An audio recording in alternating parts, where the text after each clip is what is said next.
নির্বাচন ও আওয়ামী লীগ প্রশ্নে যা বলছেন সংশ্লিষ্টরা। এবং সর্বশেষ জানাবো, কাগজে কলমে প্রকল্প দেখিয়ে কোটি কোটি টাকা আত্মসাৎ শম্ভুর। এতক্ষণ শুনছিলেন সংবাদ শিরোনাম, এবার বিস্তারিত। নির্বাচন ও আওয়ামী লীগ প্রশ্নে যা বলছেন সংশ্লিষ্টরা। নির্বাচন কমিশন পুনর্গঠনে অনুসন্ধান কমিটি গঠনের মধ্য দিয়ে শুরু হয়েছে ত্রয়োদশ জাতীয় সংসদ নির্বাচনের প্রস্তুতি। সংস্কার কাজ করা হচ্ছে নির্বাচন ব্যবস্থা। ছাত্র জনতার অভ্যুত্থানে টানা 15 বছরে শেখ হাসিনা সরকারের পতনের পর আওয়ামী লীগের রাজনীতি নিষিদ্ধ করা ও নির্বাচনে দলটির অংশগ্রহণ বিষয়ে বিপরীতমুখী আলোচনা হয়েছে নানা মহলে। গণহত্যার দায়ে আওয়ামী লীগের রাজনীতি নিষিদ্ধের দাবি তোলা হয়েছে বেশ কিছু রাজনৈতিক দল ও সংগঠনের পক্ষ থেকে। অবশ্য নির্বাচন নিয়ে বিএনপি অন্তর্বর্তী সরকারকে বারবার তাগিদ দেওয়ার মধ্যে আওয়ামী লীগ নিষিদ্ধ হবে কিনা সেই আলোচনায় দেখা যাচ্ছে দ্বিধা বিভক্তি। কেউ বলছেন আইনের কথা, কেউ বলছেন জনগণের রায়ের কথা, তো কেউ বলছেন রাজনৈতিক দলগুলোর ঐকমত্যের কথা। তবে সব পক্ষই আওয়ামী লীগের শাস্তির দাবি তুলছে।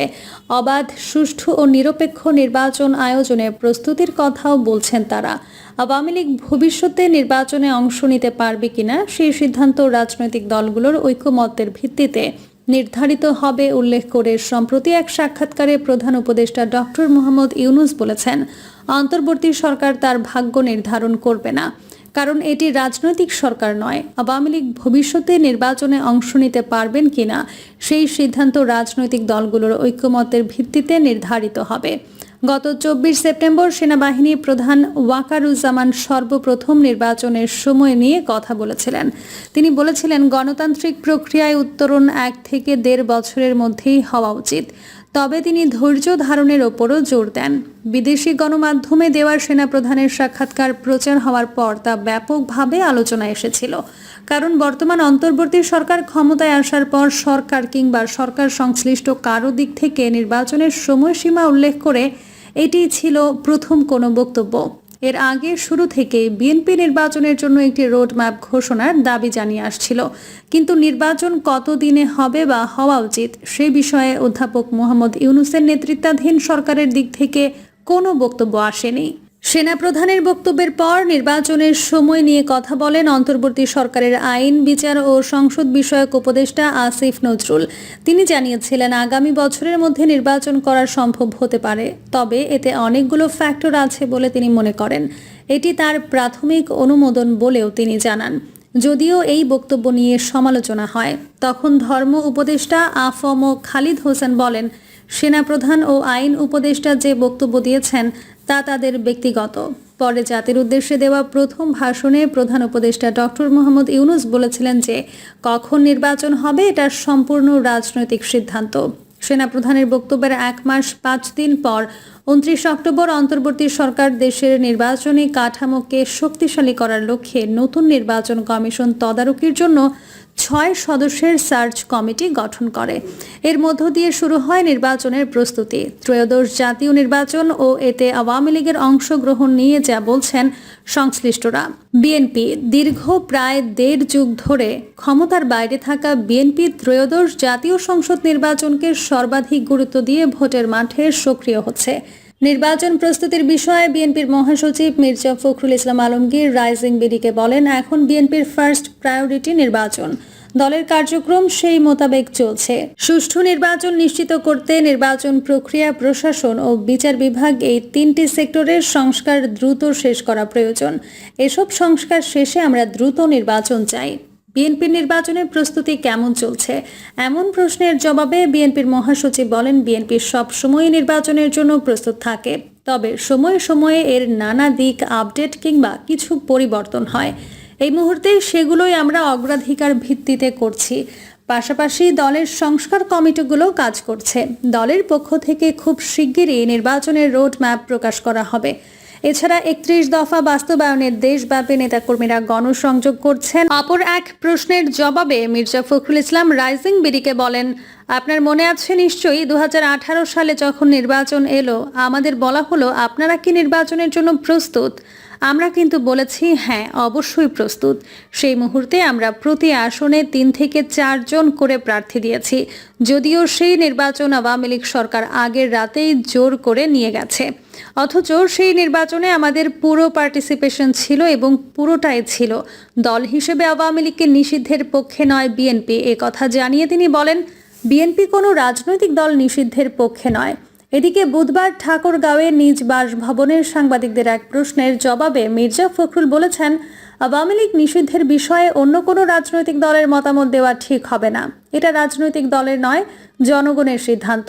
জনগণ সিদ্ধান্ত দেবে কে রাজনীতি করবে, কে করবে না, এবং সেটা হবে নির্বাচনের মাধ্যমে। নির্বাচনে জনগণের কাছে যারা খারাপ তারা বাতিল হয়ে যাবে। বিএনপির স্থায়ী কমিটির সদস্য আমির খসরু মাহমুদ চৌধুরী অন্তর্বর্তী সরকারের প্রতি ইঙ্গিত করে বলেছেন, তিনি আর কোনো নতুন বয়ান চান না। এখন একমাত্র বয়ান হচ্ছে গণতান্ত্রিক ধারায় ফিরে আসতে হবে। 12 নভেম্বর জাতীয় প্রেস ক্লাবের এক অনুষ্ঠানে আমির খসরু মাহমুদ চৌধুরী বলেছেন, যত দ্রুত সম্ভব বাংলাদেশে একটি নির্বাচিত সরকার গঠিত হবে যারা জনগণের কাছে দায়বদ্ধ থাকবে, জবাবদিহি থাকবে। তিনি আরও বলেন, আপনি যদি নির্বাচিত না হন তাহলে আপনারা তো কোনো দায়বদ্ধতা নেই, জবাবদিহি নেই। হাসিনার কোনো জবাবদিহি ছিল না, কারণ সে তো নির্বাচিত ছিল না। শেখ মুজিবুর রহমানের সময়ে উনি যে বাকশাল করেছিলেন, একদলীয় শাসন, ওনারা নির্বাচনের ধার ধারেননি, ওই জন্য বয়ান সৃষ্টি করা হয়। সেই বয়ানে উনি দেশ চালিয়ে গেছেন। হাসিনা আরেক বয়ানে চালিয়ে গেছেন। আমরা আরেক নতুন বয়ান চাই না। সম্প্রতি সরকারের উদ্দেশ্যে বিএনপির সিনিয়র যুগ্ম মহাসচিব রুহুল কবির রিজভী বলেছেন, আপনি নির্বাচনের কথা বলেন কিন্তু নির্বাচনের কোনো ডেডলাইন দেন না। এত দ্বিধা কেন? এটা তো রহস্যজনক। আপনারা সংস্কার করবেন, অন্তর্বর্তীকালীন কি স্কুলের হেডমাস্টার? আপনারা সংস্কারের একটা সিলেবাস তৈরি করবেন, রাজনৈতিক দলগুলোকে আগে শিক্ষাদান করবেন। মনে হচ্ছে এটাই ইচ্ছা। জামায়াত ও অন্যান্য দল নির্বাচনে আওয়ামী লীগের অংশগ্রহণ নিয়ে জামায়াতে ইসলামের আমির ডক্টর শফিকুর রহমান বলেছেন, আওয়ামী লীগ কি নির্বাচন করেছিল? না, তারা ক্ষমতায় থাকতে চেয়েছিল, তারা নির্বাচন চায়নি। এজন্য রাতের অন্ধকারে ভোট করেছিল পুলিশ আর প্রশাসন দিয়ে। যারা নির্বাচন চায় না তাদের ওপর নির্বাচন চাপায় দিলে তো জুলুম হবে, এটাও একটা বৈষম্য হবে। নির্বাচন ও সংস্কার বিষয়ে তিনি বলেন, রাজনৈতিক দল সহ সব পর্যায়ের অংশীজনের সঙ্গে আলোচনার সাপেক্ষে সংস্কার ও নির্বাচনের রোডম্যাপ তৈরি করতে হবে। এরপর যৌক্তিক সময়ের মধ্যে গ্রহণযোগ্য নির্বাচন দিয়ে সম্মানের সঙ্গে অন্তর্বর্তীকালীন সরকারকে বিদায় নিতে হবে। বাংলাদেশ জাতীয় পার্টির চেয়ারম্যান আন্দালিব রহমান প্রার্থ বলেন, রাজনৈতিক দল হিসেবে আওয়ামী লীগ এবং 14 দলের বিরুদ্ধে এখনও কোনো ব্যবস্থা নেওয়া হচ্ছে না।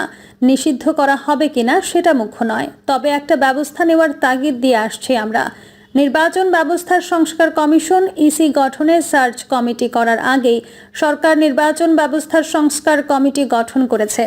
সংস্কার কাজের অগ্রগতির বিষয়ে এই কমিটির প্রধান বদিউল আলম মজুমদার রাইজিং বিডিকে বলেছেন, আমাদের অগ্রাধিকার হলো এক গুচ্ছ সংস্কার প্রস্তাব তৈরি করা।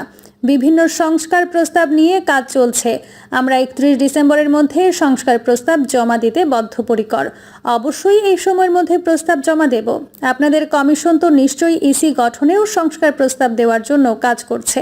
এর আগেই সরকার ইসি গঠনে কমিটি করলো। এত সংস্কার কমিশনের এই কাজটি অর্থহীন হতে পারে কিনা জানতে চাইলে তিনি বলেন, নির্বাচন কমিশনার নিয়োগ আইনের একটি নতুন খসড়া তৈরি করা হয়েছে। তবে সরকারের হয়তো বহুমুখী বিবেচনা আছে, তাদের বহুমুখী দায়িত্ব আছে।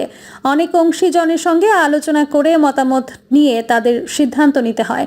নির্বাচন পদ্ধতি সংস্কারের বিষয়ে তিনি বলেন, নির্বাচন পদ্ধতি পরিবর্তনের প্রয়োজন নেই, রাজনৈতিক সংস্কৃতির উন্নয়ন করা দরকার।